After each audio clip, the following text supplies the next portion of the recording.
My name is Christopher. I have HSV2 down here, and just a disclaimer, this is not medical advice. If you want less information, talk to a doctor. Okay, I want to talk today about my go-to disclosure. This is not one I use, but this is one that I've thought of for everyone else to use to kind of introduce the topic of having herpes without actually telling the partner that you have it.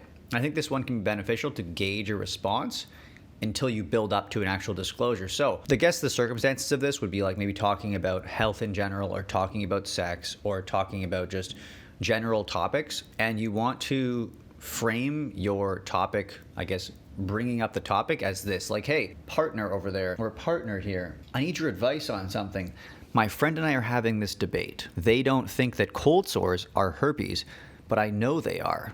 What do you think? And now, by framing it this way, you haven't actually said that you have herpes yet, but it's going to introduce the word herpes into the air. And now you can see, like, how did they react to herpes? Were they like, herpes? Ew. Or like cold sores? No, that can't be herpes. Herpes is gross. So this is going to bring up the topic and the word, and you can gauge their response based on how they react. So maybe they're either disgusted by the word herpes, or they are in disbelief, or maybe if they're knowledgeable, they say, yeah, cold sores are herpes. I knew that. Like, I get cold sores.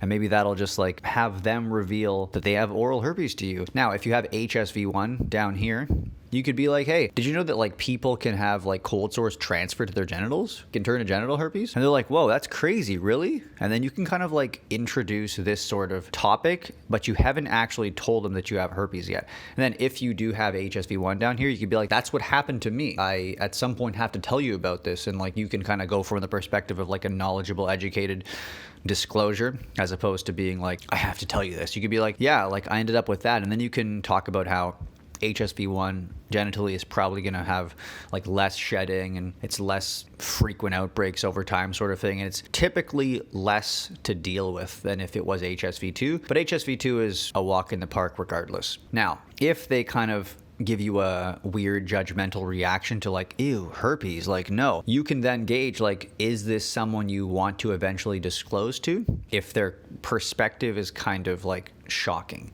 Now, you can still end up disclosing at some point, but this is a good way to bring up the topic without actually telling them to their face that you have herpes. I think a lot of the other disclosures are like, hey, sit down, we have to talk about this, or like building it up, or there's no good way to bring up the topic of herpes without just saying like, I have it. So let me know if that helps. It's just one I thought of that can be translated in other aspects of life when it comes to like just talking to people or starting conversations, or hey, like I just want your advice on this, and then see how they react. Love you, miss you, hope you're doing well. There is no perfect time or method of disclosing. I wish there was, but if you have any, leave it in the comments, and I'll see you guys next time.